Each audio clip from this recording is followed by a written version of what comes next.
L'Argentine et les trains, c'est une longue histoire. Une histoire qui se perd dans les profondeurs de la Patagonie. Une histoire de fierté. Argentina, Argentina. Une histoire d'amitié. Chez moi, on fait 2 bisous. Ah, je vous donne 2 bisous. Voilà. En Argentine, les trains c'est fait autant pour voyager que pour papoter. Ici, même les glaciers ont un sacré caractère. Ça craque là. On entend, hein. Ah oui! Et celui que l'on vient prier est un étrange Robin des Bois.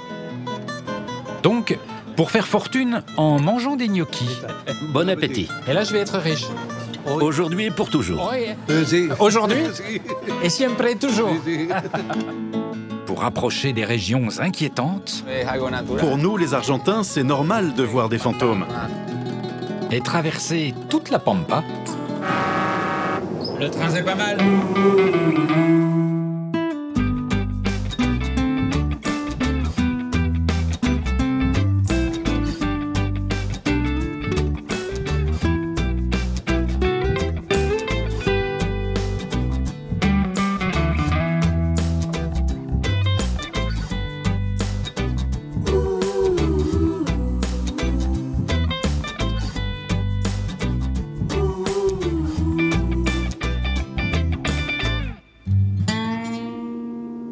Quand on a besoin de respirer un grand coup, quand on a besoin d'espace sans limite, de montagnes, de plaines infinies et de déserts, je crois que c'est qu'on a besoin d'Argentine. Et particulièrement côté sud. C'est là que je vais aller prendre le train, un petit train de la montagne, au milieu de nulle part, un petit train comme dans un conte. Ah, magnifique. Magnifique, le son de la vapeur. Hola, Bonjour. comment ça va? Très bien. Elle est magnifique, magnifique. Oui, elle est très belle, très belle. Elle a eu 100 ans la semaine dernière. Alors on l'a bien nettoyée, fait les peintures, toutes les réparations pour l'occasion. Ah, la loco, c'est son anniversaire. Bah, elle a l'air en forme pour ses 100 ans, je trouve. On se garde bien dans la région. Oui, oui, on reste en forme par ici. Moi, ça fait 42 ans que je travaille ici, sur cette ligne. Mais alors, toute votre vie, vous avez travaillé sur une machine à vapeur? Oui, toute ma vie sur des locaux à vapeur. Ah, mais c'est incroyable. Vous savez qu'il n'y a plus beaucoup sur Terre des cheminots qui ont fait toute leur carrière sur de la vapeur et qui terminent leur carrière sur de la vapeur. Ah ben ça m'épate. Allez, on y va, monte.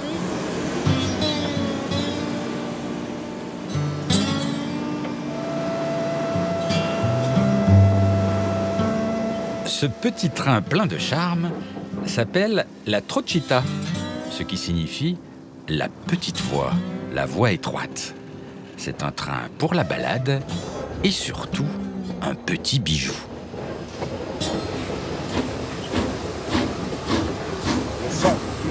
Le son. Ça, c'est magnifique, ça. Ça, j'adore. Ça me donne des frissons. Ah, c'est merveilleux. J'adore le son. C'est fantastique. C'est une machine merveilleuse. Et pourquoi? Parce qu'elle est à vapeur. Je sais pas, c'est un son qui fait vibrer quelque chose qui vient de...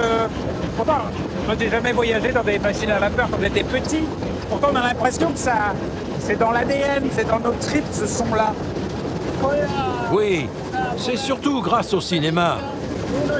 Grâce à tous ces films de notre enfance. Avec des trains et des sons pareils. Ce que j'aime aussi, c'est que ça bouge. Ça bouge beaucoup dans la machine. J'aime bien ça. Ah, c'est vivant, hein. C'est vivant parce que ça secoue, ça fait du bruit, il fait chaud, il y a des flammes, ça vit. Oui, c'est très différent de l'électrique ou du diesel. Cette machine, elle, est entière, unique. Ah oui? Oui, les autres locaux, c'est comme conduire une voiture. Là, c'est comme conduire un camion. Ah ben c'est un beau camion, hein.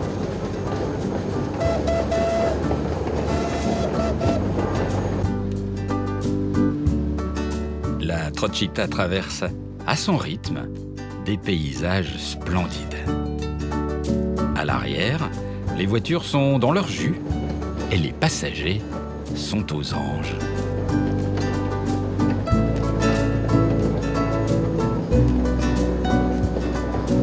Et alors, on voit toujours ceux qui conduisent les locaux à vapeur se pencher sur le côté pour voir ce qu'il y a sur la voie. C'est parce qu'en fait, le milieu, c'est un gros four.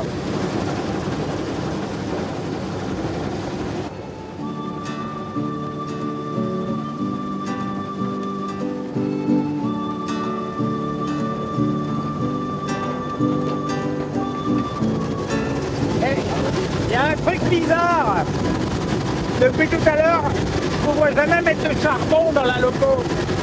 Il est où le charbon? Cette machine, elle fonctionne au gasoil.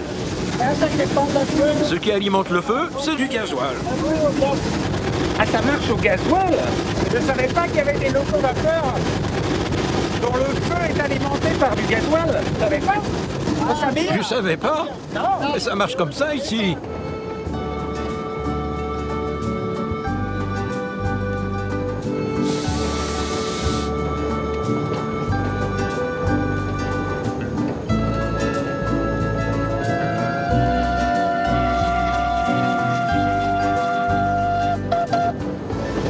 Fini le bruit. On arrive? Oui, Et vous avez l'air content. oui, très heureux. Pourquoi? Pour tout ce qui arrive. Parce que je t'ai transporté dans ma loco. Et là, on arrive au milieu de... Mais alors, rien. C'est le désert. Il y a juste une petite gare. C'est le Far West.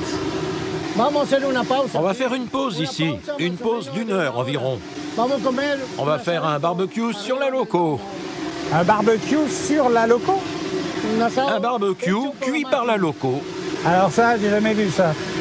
Maintenant? Voilà. On y va.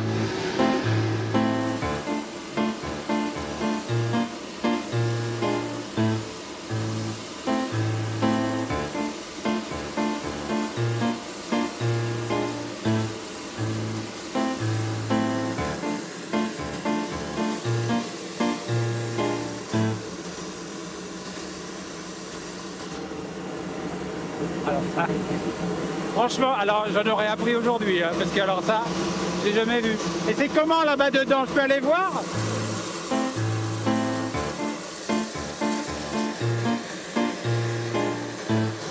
C'est un grill. C'est un grill vapeur. Et alors ce qui est marrant, c'est que ça sent bon déjà, hein? Elle a l'air bien cette viande. Il y a combien de temps de cuisson là? 15 minutes de chaque côté.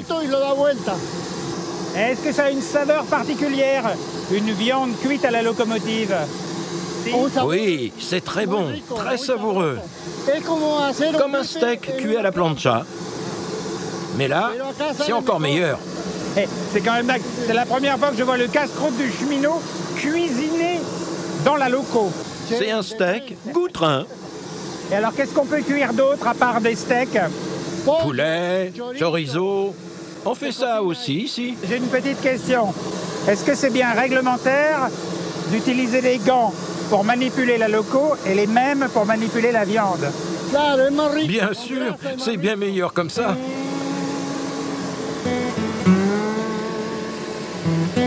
Là. Ah, c'est chaud. Ça va bien fait.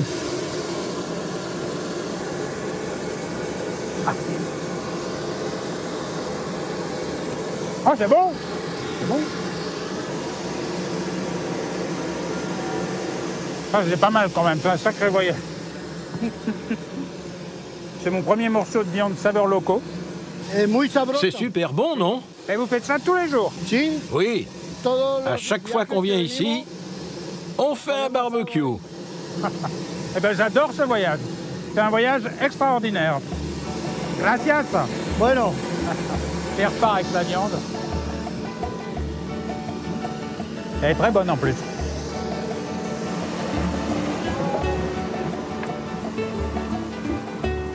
Ce train est tout juste une petite merveille. Il est sympa, historique, et sur tout le parcours, des paysages à couper le souffle. En Argentine, les grands espaces, ce n'est pas que la montagne. C'est aussi la plaine. Une plaine immense, infinie, avec très peu d'arbres. Une prairie qui n'en finit pas. C'est ce qu'on appelle ici la Pampa. Une région gigantesque, grande comme la France, plus un tiers de la France. Ici, sur les routes, les virages sont rares.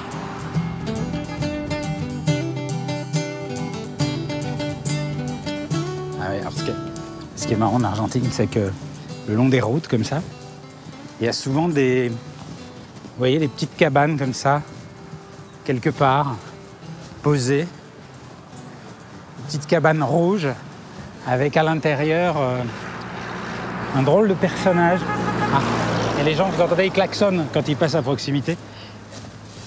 Un drôle de personnage qui est sur une croix, un peu comme le Christ, mais il ne ressemble pas vraiment à l'image habituelle qu'on a du Christ.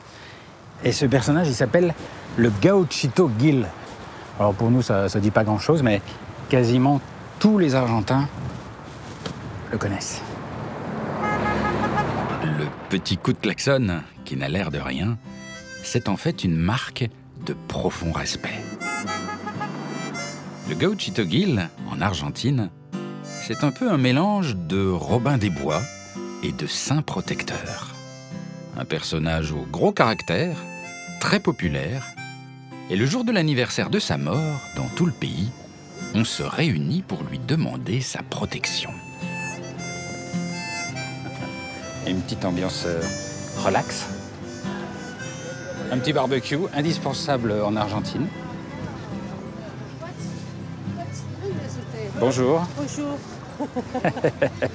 Voilà, les gens sont sympas.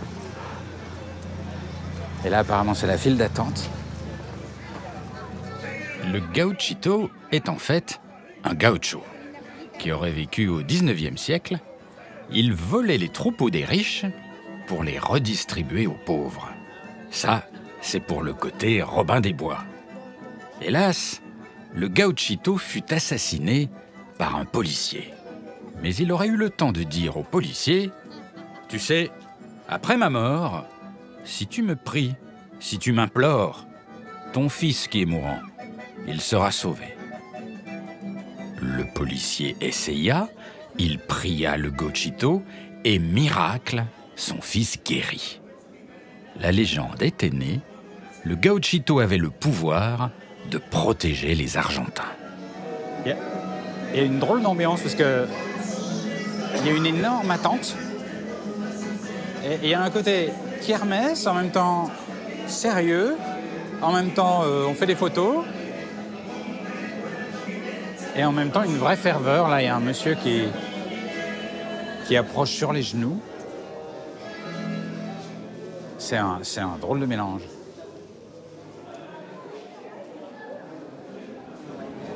Bonjour, buenos dias. Pourquoi est-ce que vous avez décidé de venir prier le gauchito? Je suis venue pour mon petit-fils qui a 2 ans.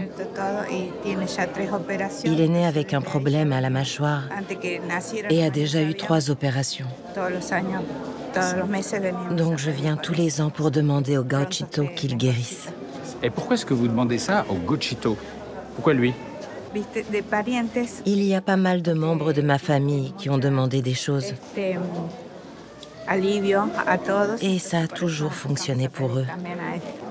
Et vous avez l'impression que ça marche? Oui, oui. Comment vous vous en rendez compte? Parce que mon petit-fils récupère très vite des opérations. Et c'est bientôt fini. Ok. Muchas gracias.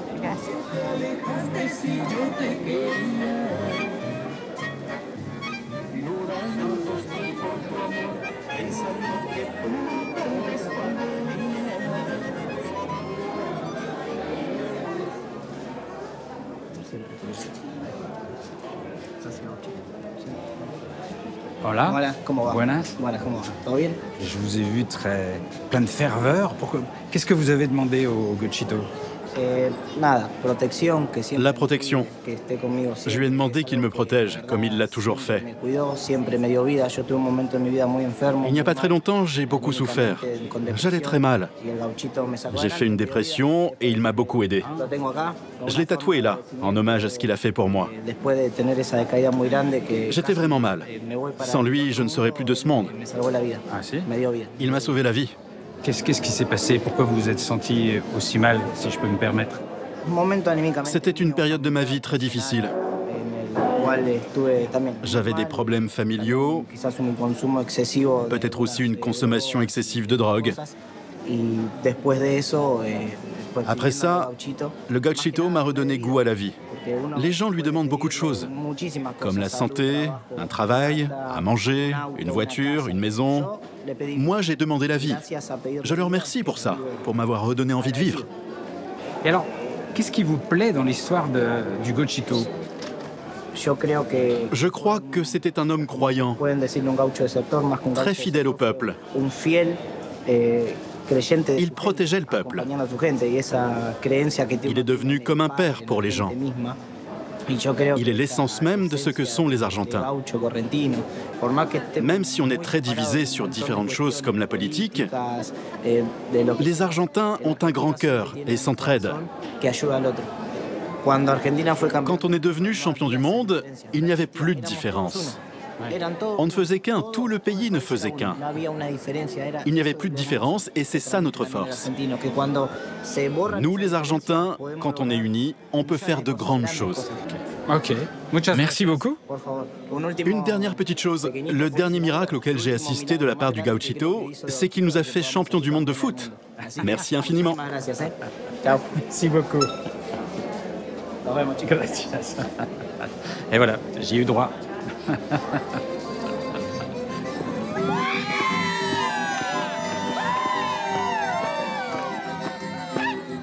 En Argentine, le mystique se glisse dans le quotidien. Un gaucho peut vous protéger depuis l'au-delà. Ici, la vie et la mort dansent ensemble, et pas tout à fait comme ailleurs.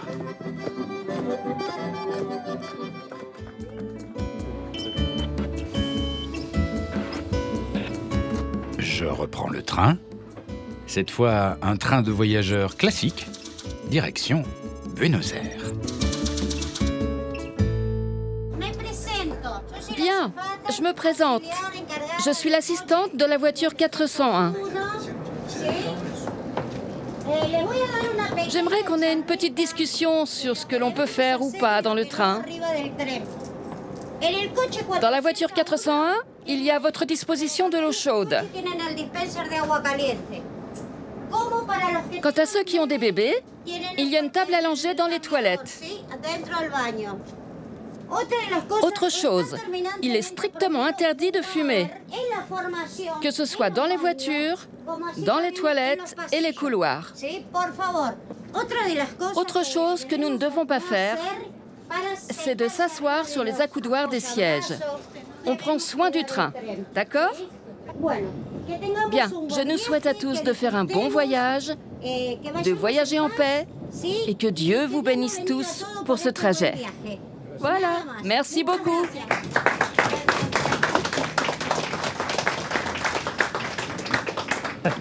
Et c'est marrant. Et c'est marrant ce petit discours avant. Vous faites toujours un petit discours comme ça quand le train démarre? Toujours. Et pourquoi?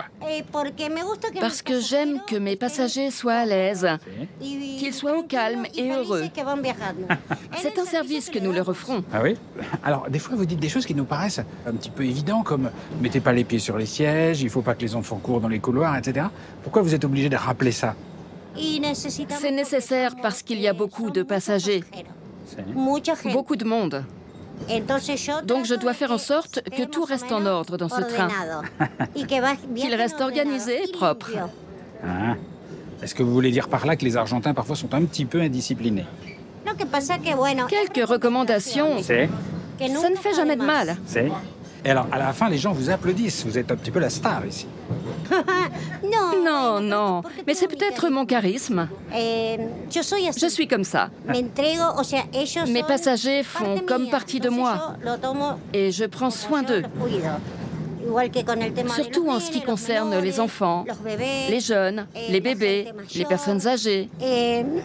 J'en prends bien soin. Oui, bien, j'adore. J'aime beaucoup ce style de contrôleuse. C'est super. Chez moi, c'est 2 bises. Hein? 2 bisous. Mais pourquoi vous me parlez des bisous tout à coup? Je t'explique. C'est parce qu'en France, on s'embrasse. Ah, quand on se dit bonjour. Voilà, c'est la coutume. En Espagne aussi. Si. Moi, je viens d'une région à l'intérieur des terres où on fait 2 bisous. Ah. Tu as compris? Je vous donne 2 bisous. Elle est amoureuse. Ah oui? Oui, Mais comment vous le savez? je le vois dans ses yeux. Non, je vous en prie. Et vous donnez combien de bisous? Un seulement. Un seulement. Et pourquoi à Buenos Aires, on ne donne qu'un seul bisou? On est un petit peu timide sur l'affection? Des gens timides en Argentine? Jamais. Non, jamais. Ce serait pas d'avoir une contrôleuse comme ça. Oui, c'est le signe que le service est très bien. Dans chaque voiture, non seulement la sécurité est assurée, mais on a à disposition un agent. Là, c'est madame qui est très sympathique. Merci. Je vous en prie. Elle fait très bien son travail, avec dévouement et avec soin. Et avec 2 bisous. Eh bien, merci beaucoup. Muchas gracias. Et 2 bisous? Je vous en prie. À une prochaine fois. 2, mais c'est pas 4. Hein.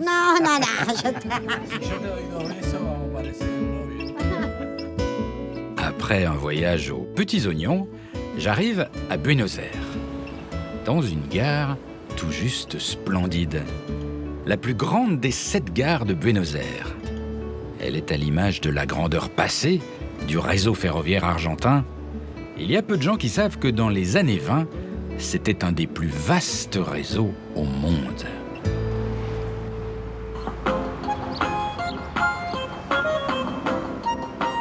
À Buenos Aires, la capitale, il y a un peu de Madrid, de Paris, du Lisbonne aussi. Cette étrange sensation d'être très loin et en même temps un peu comme à la maison. Alors ça, c'est le palais du gouvernement au centre de Buenos Aires. C'est un peu l'Élysée de l'Argentine. Et il s'appelle la Casa Rosada, la maison rose. Alors vous allez me dire pourquoi rose pour un palais du gouvernement? Et l'histoire est assez marrante, c'est que ça s'est passé en 1868. À l'époque, il y avait 2 partis qui s'affrontaient. Il y avait en gros les fédéralistes qui étaient plutôt les rouges et les unitaristes qui étaient plutôt les blancs, pour simplifier. Et bien à l'époque, selon la légende, le président de l'époque a décidé de faire du en même temps. Et il a donc fait peindre le palais d'une première couche rouge et puis d'une deuxième couche blanche pour satisfaire tout le monde. Et du coup, ça a fait rose. Voilà.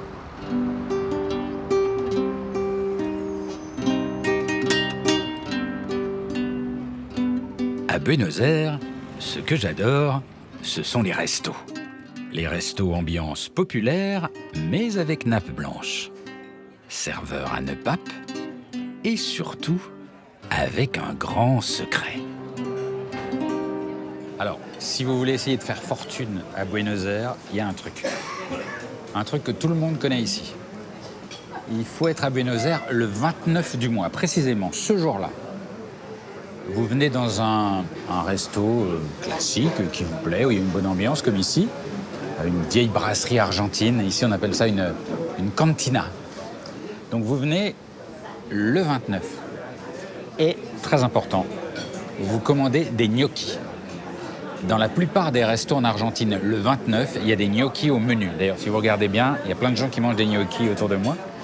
Et quand vous avez vos gnocchis, regardez là, sur la table à côté, vous mettez un billet de banque sous l'assiette. Un petit billet du montant que vous souhaitez. Voilà. Et alors, ce qui est très marrant, c'est que c'est une tradition que beaucoup de gens pratiquent. Parce que là, il y a un billet. Là, je crois qu'il y a un billet. Là, ils n'ont pas commandé des gnocchis. Et là, Là, il y a des gnocchis, mais je ne sais pas s'il y a un billet. Donc, la question, c'est pourquoi un billet de banque sous une assiette de gnocchi le 29? Voilà, disculpe. Pourquoi est-ce que vous avez un billet de banque sous votre assiette de gnocchi? C'est la tradition. Tous les 29, on mange une assiette de gnocchi. Et on glisse un billet sous l'assiette pour que ça nous porte chance avec l'argent. Et qu'on devienne riche. Et alors, ça marche? Vous êtes devenu riche? Pas du tout. Pas du tout. Non? Mais bon, on essaie. Donc, vous essayez tous les mois? Tous les mois. On est très persévérant. On n'a pas grand-chose à perdre, à part du temps. Et ça fait combien d'années que vous mettez un billet de banque tous les mois le 29 pour essayer d'être riche?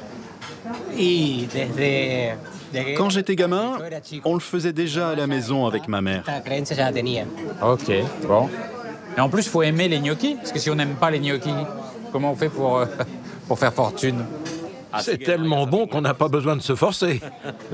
Ok, ben merci beaucoup. Muchas gracias. Ah ben voilà, mes gnocchis. ¿Sirvo? Si.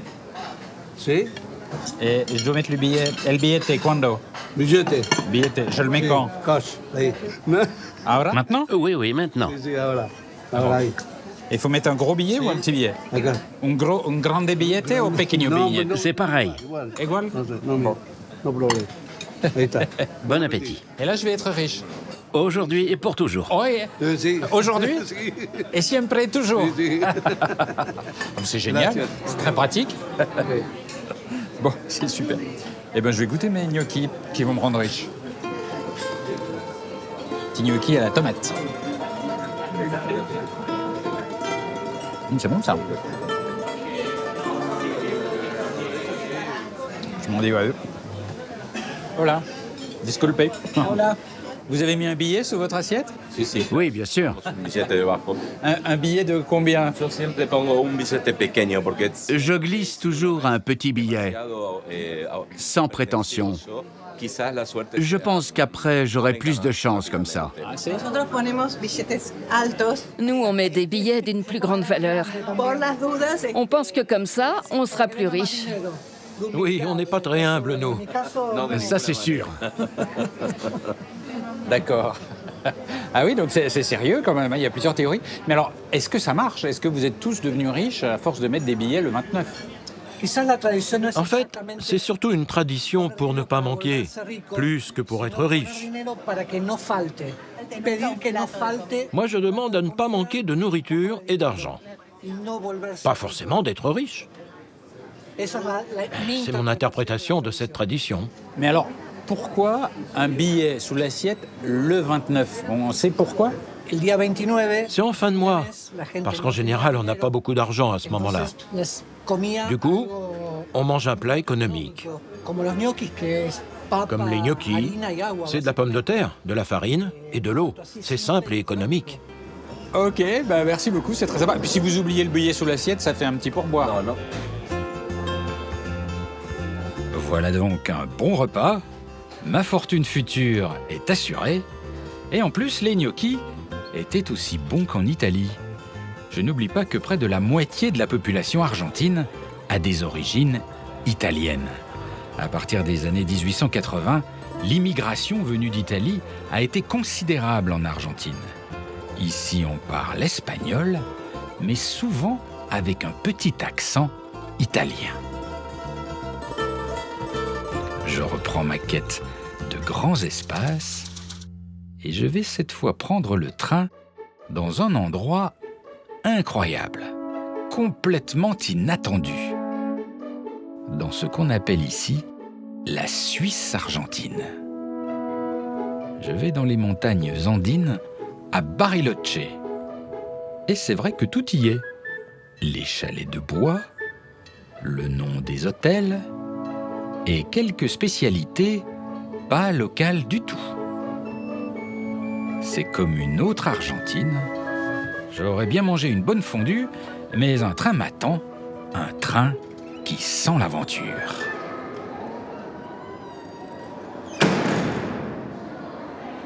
Le guichet, là, il est dans son jus. Hein. Il est pas mal. J'aime bien.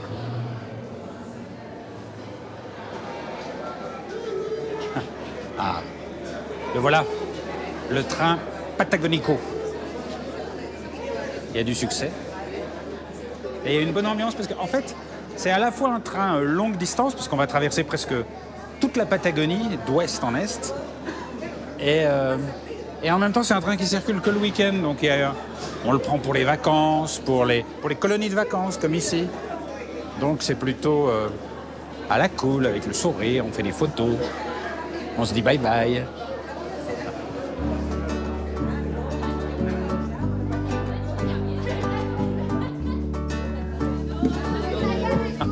Ah bah. Hop. On peut pas passer parce que tout le monde fait coucou. Évidemment, c'est très important. Donc le couloir est bloqué.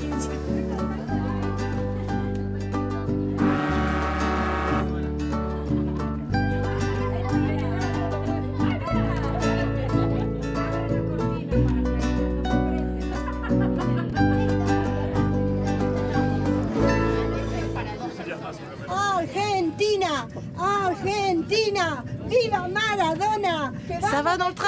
Oui ou non? Vive les Argentins! Eh bien, vous avez l'air en forme, vous, dites donc. C'était contente? Très contente. Pourquoi? Parce qu'il m'a demandé ce que je voulais pour la fête des mères. J'ai dit un voyage à Barilo. Un viaje a Barilo, un viaje a Barilo. Et pourquoi vous êtes fière comme ça d'être argentine? Parce que l'Argentine est belle. On a les soins de santé gratuits, on a l'éducation gratuite, l'hôpital aussi est gratuit pour beaucoup. Moi, je suis pauvre et je peux me faire soigner à l'hôpital public. Et tu verras, les Argentins sont très sympas, très attentionnés, affectueux et gentils. Ah bah dis donc. Et vous avez du succès, hein? Oui. Et alors, pourquoi est-ce que vous avez décidé de lui offrir un voyage en train? C'est un beau cadeau, un voyage en train en Argentine? C'était pour la fête des mères. Ça fait 21 ans qu'on est ensemble. On s'est mariés il y a 5 ans. C'est la meilleure femme pour moi. La meilleure d'Argentine. Oh, la meilleure femme d'Argentine? Bien sûr. C'est sûr? Certaine. Comment vous le savez?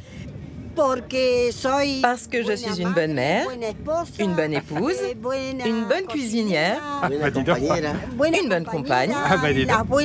Bonne compagne pour le meilleur et pour le pire. J'ai beaucoup de qualités. Est-ce que vous êtes la plus modeste? La plus sincère. Parce que quand je l'ai rencontré, je lui ai demandé son CV. Pour savoir comment il était. S'il était travailleur, s'il buvait, s'il prenait de la drogue, si c'était un coureur de jupons. Bref, tous ces trucs que font les hommes.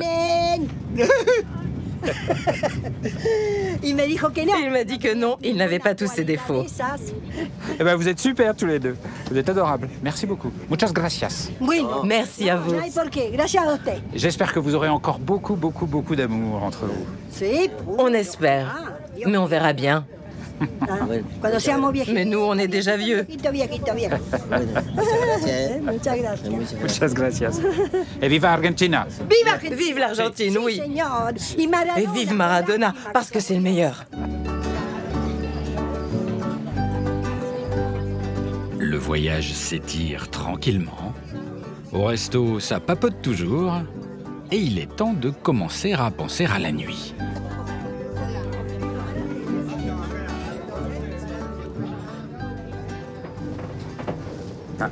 Il y a quelqu'un dans ma chambre. Hola. Hola, ¿qué tal?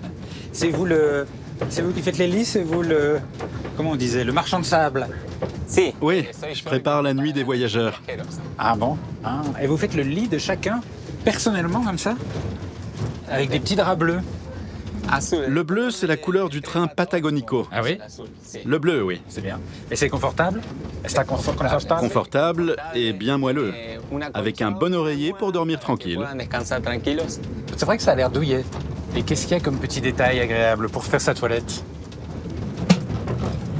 Ah ok. Yeah. Pour se laver le visage, tu appuies sur la pédale et ça fait couler l'eau. Et où est la douche? Il n'y en a pas. Pas de douche. Pas de douche? Non, pas de douche. Ah, il y a même un petit placard pour ses vêtements. Avec le cintre intégré. Fixé. Okay. Et toute la nuit, vous veillez au bien-être des passagers? Oui. Toute la nuit, je reste dans le secteur pour m'assurer que les passagers sont bien, qu'ils font un bon voyage. C'est le plus important pour nous. Alors évidemment, la question qu'on a envie de se poser, c'est est-ce que vous avez vu des trucs étranges, des choses qui normalement ne se racontent pas, qui se sont passées pendant la nuit? Oui, oui. On raconte des choses étranges.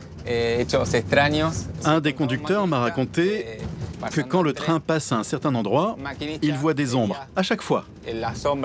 Il voit toujours une silhouette quand on passe là. En fait, une personne est morte à cet endroit. C'est sûrement son esprit qui rôde.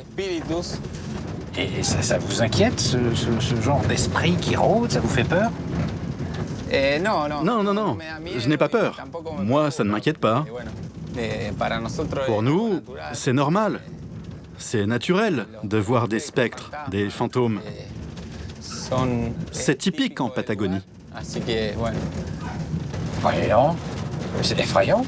Mais je ne savais pas que la Patagonie était une terre de légendes et de mystères et de fantômes. Oui, cette région est pleine de mystères et de choses étranges. C'est pour ça que j'aime cette région. Ah oui? Beaucoup?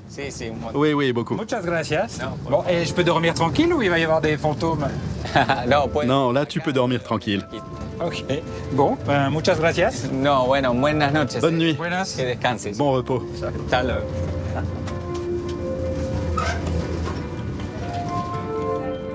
C'est la première fois que je dois m'endormir dans un train fantôme. Les fantômes patagons seront bienveillants. J'ai dormi à point fermé.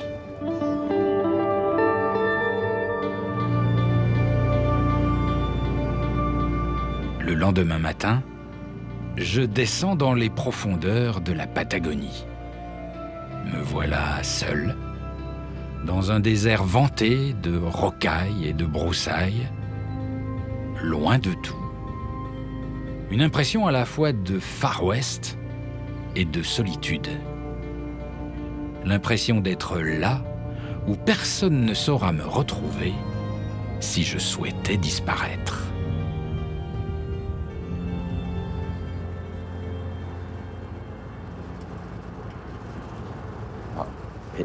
Il y a un truc dans le désert, ça marche à tous les coups, c'est que vous avez l'impression d'être seul au monde et tout le temps, il y a quelqu'un qui surgit.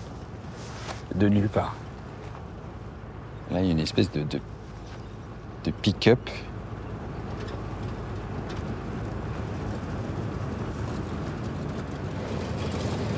Hola. Para. Arrêtez-vous. Hola, bonjour. Hola. Comment ça va? Ça va? Bonjour. Bonjour. Bonjour. Mais vous venez d'où et vous allez où dans ce désert? Bah là, on vient de chez nous et on part travailler. Travailler? Où ça? On va par là. Bon, ce n'est pas très loin. Mais là-bas, il n'y a rien là-bas, au milieu de rien?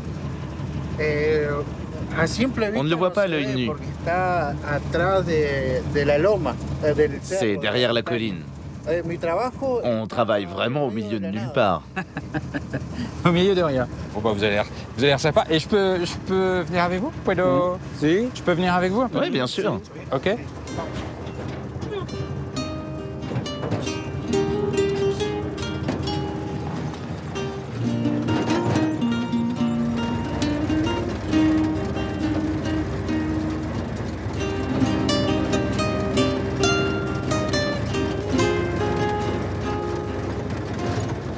Et vous allez à ce travail tous les jours?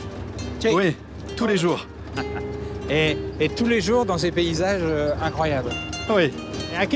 Et là, c'est quoi cette montagne? Cette grande montagne est un volcan. Ok. Volcan. Un volcan? Si. Volcan. Un volcan actif? Non, il est endormi.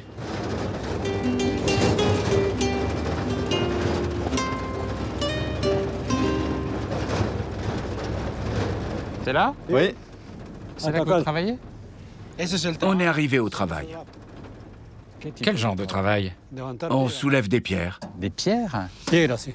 Ah oui. Et vous êtes 3 là, tout seuls, au milieu de rien, à extraire des pierres? Oui, c'est ça. On vient tous les 3. On découpe des pierres et un autre les bouge. J'ai toujours exploité cet endroit. C'est moi qui l'ai découvert. Et j'ai commencé à travailler ici en 76-77. C'est devenu mon travail. Et maintenant, je continue avec mes fils. C'est votre carrière? Oui. C'est dingue. On peut aller voir? Oui.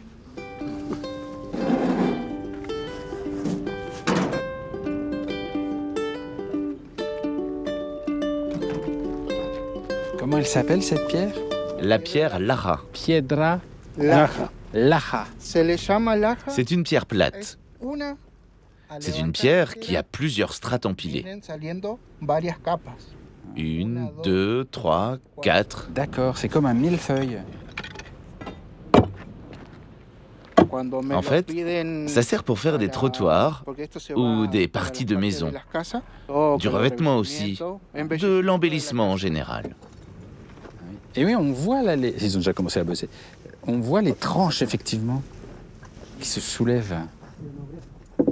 Et vous faites tout à la main? Todo al mano? Tout à la force des bras. Tout à la force des bras.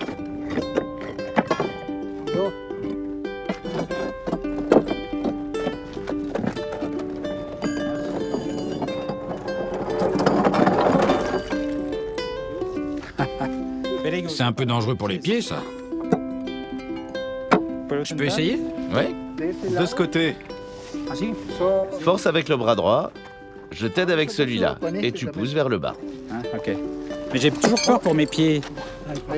Ah, ok. Non, mais vas-y tranquillement. Oh, j'ai cassé. Ne t'inquiète pas. Ce qui nous intéresse, ce sont les petits morceaux. Ça, on doit se prendre des pierres sur les pieds des fois, non? En général, c'est surtout la main qui prend. Parce qu'en essayant de soulever la pierre, on peut se coincer les doigts. Ah, si. C'est un travail très difficile. On est 3 et on doit prendre soin les uns des autres. Parce que tu sais, ici, il n'y a rien. Il n'y a pas de médecin dans le coin. Donc on doit toujours être conscient du danger. Et donc la première chose à faire, c'est assurer notre sécurité.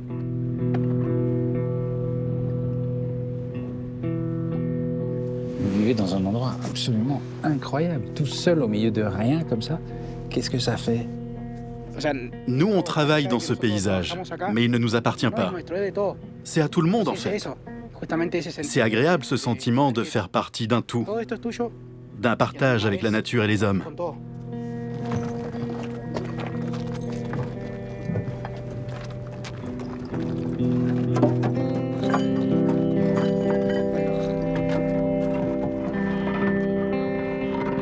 Je peux vous poser une question? Oui.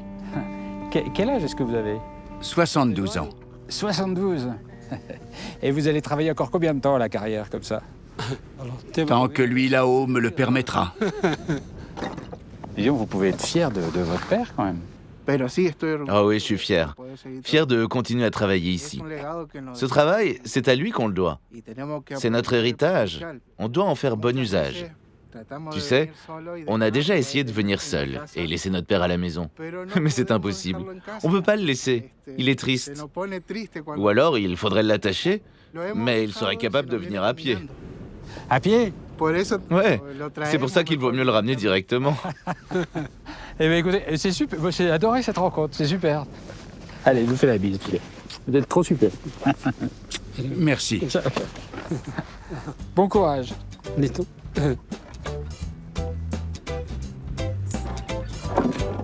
J'adore ces rencontres improbables au milieu de rien. C'est ce qui fait tout le sel du voyage. Partager un moment, juste pour le plaisir du moment.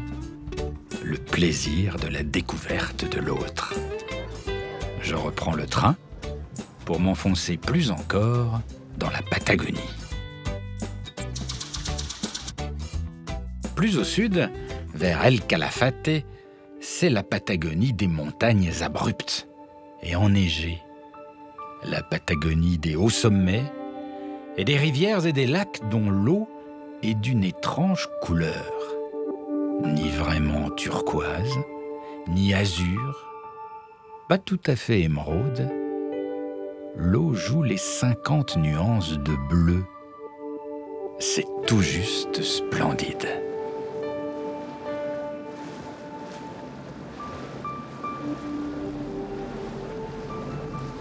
Et alors, pour comprendre cette couleur qui est incroyable, c'est magnifique, ici on l'appelle le bleu céleste, pour essayer de comprendre d'où elle vient et pourquoi c'est comme ça, il faut faire ami avec des rangers en orange. Là, c'est leur chef, Daniel. Et il faut remonter la rivière, un lac, pour arriver à l'explication. Si. Là, derrière moi, c'est le glacier Perito Moreno, le glacier le plus célèbre du monde. Le plus célèbre du monde. Oui, le plus célèbre du monde. Ah, tout simplement. Oui. C'est la 3e plus grosse masse de glace au monde, après le Groenland et l'Antarctique. La 3e plus grosse masse de glace du monde. Oui. Là.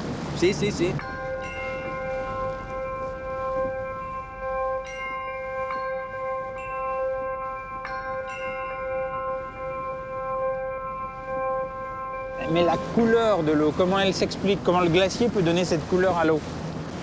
La couleur de l'eau vient des sédiments en suspension dans l'eau. Ces sédiments sont le résultat de l'abrasion de la roche par le glacier. Le glacier frotte sur la roche, on appelle ça le lait glaciaire. Il peut être vert ou d'un bleu très intense, ça dépend de la lumière du soleil. Le leche del glaciar, le lait du glacier. Exact. J'adore les expressions. Nous voguons sur une eau pleine du lait de glacier. C'est magnifique.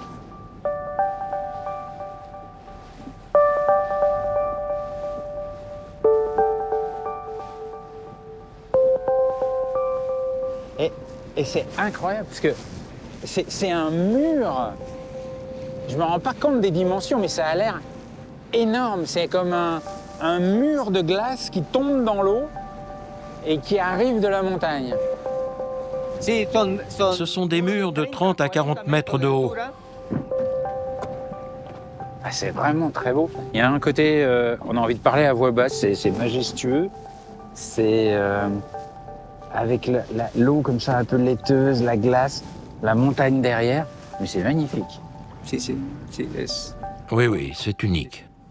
Il y a beaucoup de parcs naturels en Patagonie, mais ce paysage est unique. Et ça craque là. On entend là. Ça, c'est la glace qui se fissure. Ça peut tomber. Parfois, des blocs de glace tombent. On ne peut pas s'approcher plus. Ça peut être dangereux. Un bloc qui tombe, ça fait voler des éclats de glace. Et on pourrait être frappé par des éclats. Ah, ça tombe. Ah oui! Je pense que c'est pour ça que c'est impressionnant, parce que ça paraît paisible, ça paraît majestueux et tranquille, et en fait, il y a une vraie menace.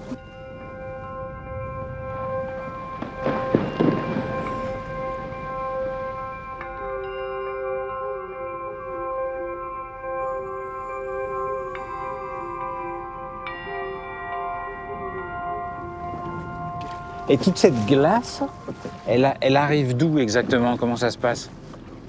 Elle vient des Andes, de la cordillère des Andes. Et tous ces petits blocs de glace qui flottent sur l'eau, il y a 500 ans environ, ils se formaient sur les hauts sommets. On a calculé qu'il faut entre 400 et 500 ans entre le moment où ils se forment dans les montagnes et celui où on les voit ici. Ah d'accord, donc vous voulez dire que si Christophe Colomb, quand il est arrivé en Amérique, est allé se promener au sommet de la montagne, il a peut-être marché sur ce morceau de glace-là qui est dans l'eau. Oui, on peut dire ça. Qu'est-ce qu'il fait? Ah, voilà. Regarde ça, Philippe. Donc un morceau de glace. Un morceau de glacier. C'est froid. Donc, lui, il a mis 500 ans pour arriver ici. Il met beaucoup de temps à fondre parce que il renferme beaucoup d'oxygène qui vient du poids de la neige qui a fondu dessus. Grâce à l'oxygène qu'il contient, ils fond beaucoup moins vite qu'un simple glaçon. Ah oui, donc si on met des morceaux de cette glace dans son verre, c'est des glaçons qui durent plus longtemps, c'est ça l'intérêt? Oui, ça dure plus. C'est énorme la quantité de temps que ça met à fondre par rapport à un glaçon classique. Ah bon, mais vous pourriez faire un business Oh, ça craque, c'est à chaque instant. Vous pourriez faire un business et vendre dans le monde entier les glaçons qui durent 10 fois plus longtemps? C'est sûr. En plus, on a de la réserve. Il y a de quoi faire ici. Mais non, non. Ici, c'est un parc national. C'est le plus grand parc national d'Argentine. Et donc, nous, on veille sur lui. C'est notre rôle de respecter la nature et d'en prendre soin. On ne pense pas au business. C'est dommage, moi j'aurais fait un business, je l'aurais appelé le glaçon Christophe Colomb. Ce serait mieux Perito Moreno. Oui, oui, c'est vrai, le glaçon Perito Moreno. Si.